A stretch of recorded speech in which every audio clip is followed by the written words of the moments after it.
everybody, welcome to another edition of A Chapter a Day Keeps the Doctor Away. My name is Alan, otherwise known as Hisui, and I'm from ReverseThieves.com as well as the Speakeasy Podcast. And this time, I'm looking at Claymore, Chapter 148, A Blade from Afar. And, the manga isn't over yet, but in many ways I think you can see this as the climax of the manga. It's not the end of the manga.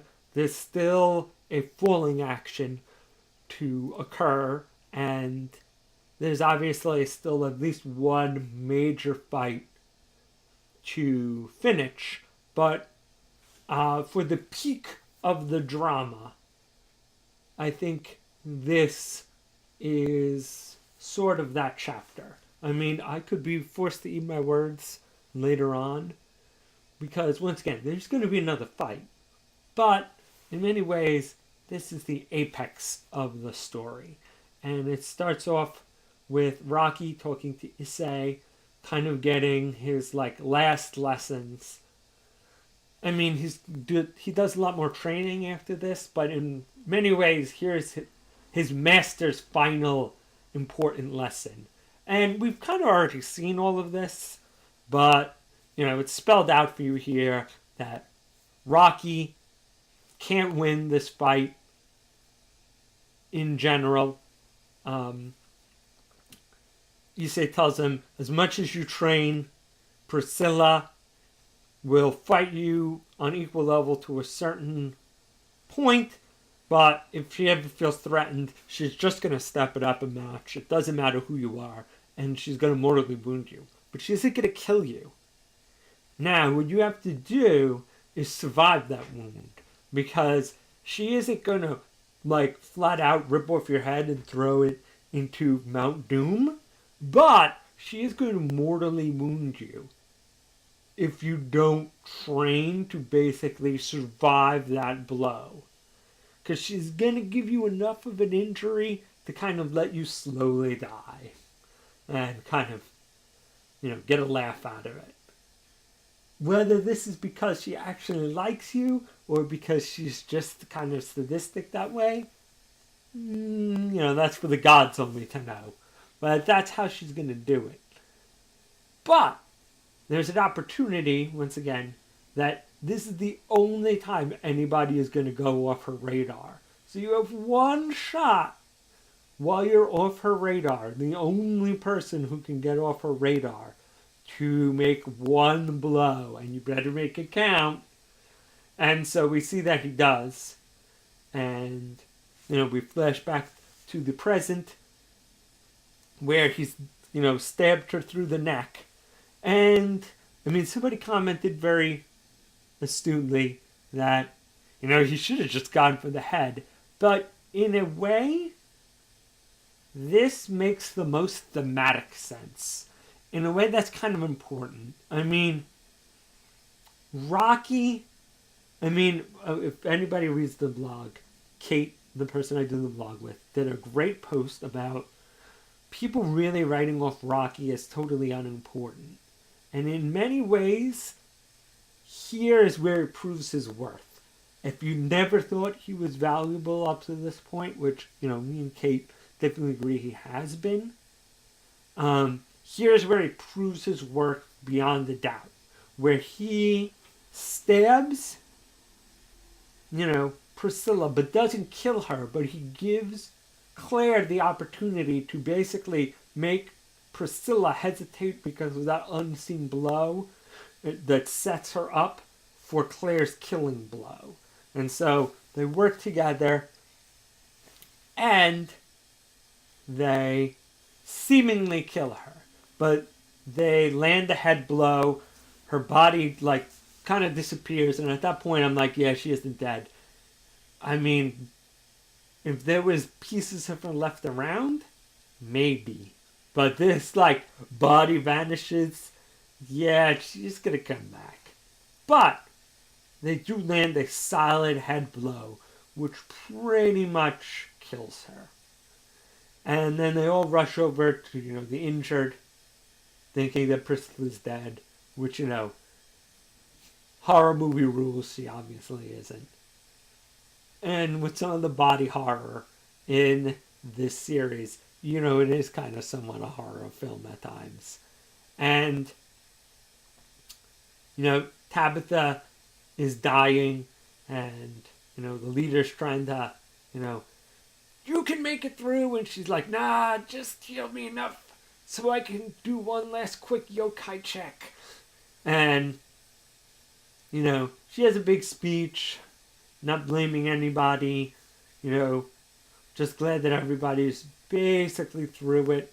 And she, has a good send-off. But before she dies, she mentions that, Priscilla's still around. I mean, she's super injured. But someone's going to have to go in and, finish her off. And then, she dies after, a good little speech. And Claire notices, Cassandra's body's gone. I know what's going on here. I better find her fast. And, she finds off in the middle of the woods, Priscilla's trying to, eat enough of Cassandra to regenerate herself. And, maybe either get away or come back at full power and wipe them all out, not letting Raki pull that trick twice. And in a way, I think this is really important for this to happen. I mean, in a way, it also just extends the story and lets the fight go. But I think thematically, this is actually very good and very deliberate. Because, like I said before, Raki has to have his apex prove, beyond the shadow of a doubt, that he's worth something. Like I said, I think he's worth more than that. But here he proves his worth and lets Claire have that, solid blow to her head. Now, what Raki does here is he makes Priscilla vulnerable. Up until this point, even with the bestest, greatest plans, none of these people altogether could beat Priscilla. But with that headshot, she's to a killable level. Now if, the 7 main girls and Claire work together, they now actually stand a chance with good strategy and, some luck. They can actually kill Priscilla. So what he did was made Priscilla, go from the god level to merely demigod and killable. And so Raki has now, not being the main character, served his purpose. And now Claire has to kind of defeat Priscilla on her own to kind of close off the whole story. But you had Raki's thing to get her down to a killable level, and now Claire has to go as the main character, and for the audience to feel the proper catharsis, beat her alone. And so I think this kind of 2-stage thing kind of lets Raki, kind of being the secondary protagonist, have his thing, and then, Claire being the main protagonist, have her full character arc. And so I think, once again, that's the most thematically cathartic way of letting all of the characters kind of have their complete story. I guess if they had beaten Priscilla together, that would have been okay, but I think this kind of secondary battle, and just Claire being the final person to finish her off alone, is, I'm not sure it's better, but it definitely has its place for full catharsis.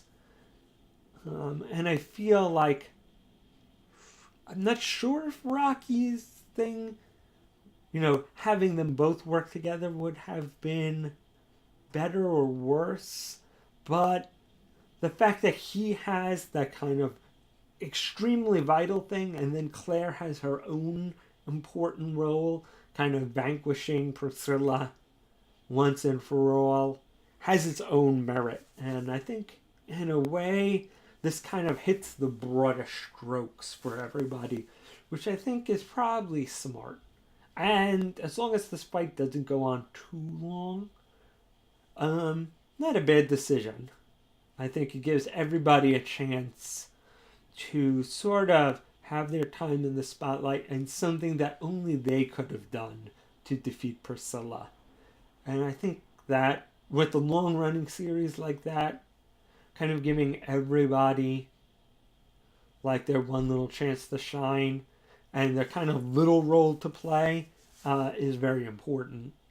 And probably the most satisfying way for the series to end. But I kind of feel, once again, that this chapter was the climax. This was kind of the peak of it. And thereby, it was important that Raki be a part of it. And the rest of this kind of final confrontation with Priscilla, I'm thinking is more part of the falling action.